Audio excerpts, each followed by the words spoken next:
Короче, вам повезло. Обзор китайского будильника. Вот.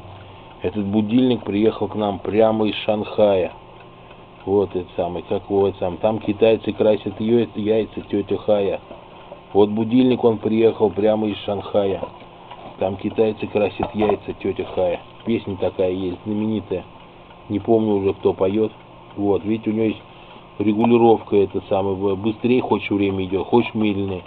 Китайцы, они хитрые, у них там время можно подрегулировать. Вот, и поэтому это самое. Ну, здесь эти, как он называет, всякие заводилки. Вот, конечно, вам интересно знать, как он звенит, этот самый. Лично я звонком не пользуюсь. Потому что у меня потом кошмары, короче говоря, это там даже обоссаться можно, что там говорить. По секрету скажу.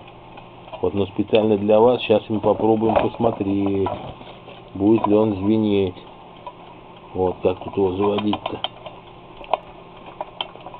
Не думаю, что его тут много надо заводить, чтобы вы узнали, как он работает.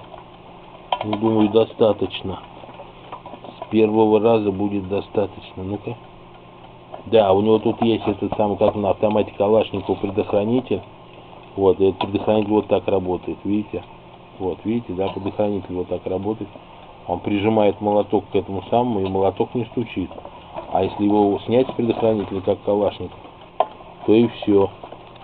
Если бы Рамиль Шамсудинов бы это имел такой будильник, да он бы и включил бы его, да они бы там все обосрались и обтрахали друг друга. Вот это самое. Если включить вовремя. О, кошмар. А что он остановился-то? Потому что я перекрутил лишнее, что ли? А что как точно?